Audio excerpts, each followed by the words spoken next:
Déjà, le meneur de jeu, que tout le monde a salué, Jeremiah Hill, qui est un joueur fantastique, tout simplement, qui est d'abord un scoreur, et même lorsqu'il ne score pas, il est capable d'alimenter tous ses coéquipiers, de leur servir des caviars pour qu'ils puissent marquer des points.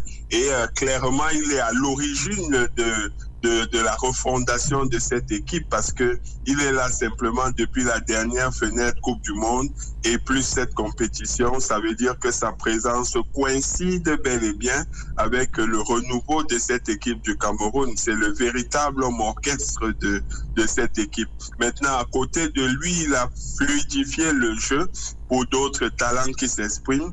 Fabien Ateba sur la ligne arrière qui est un véritable sniper, un shooter longue distance assez fiable qui profite des prises à deux sur Jeremiah pour avoir des positions de tir faciles.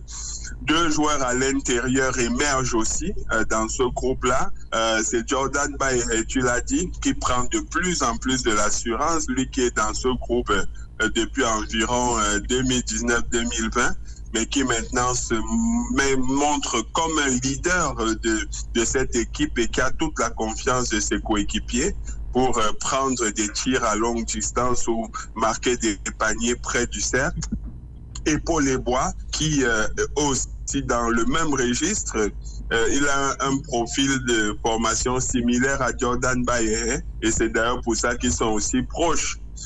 Parce qu'ils sont partis du Cameroun à l'âge de 14 ans à peu près, après des fondamentaux de basket administrés ici.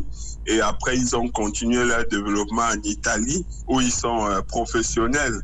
Et donc, ils ont des profils de jeu similaires. Et c'est surtout des joueurs très efficaces au panier qui sont complémentaires. C'est des ailiers forts à 2,03 m, 2,04 m, qui sont capables de shooter de loin, mais de marquer aussi à l'intérieur.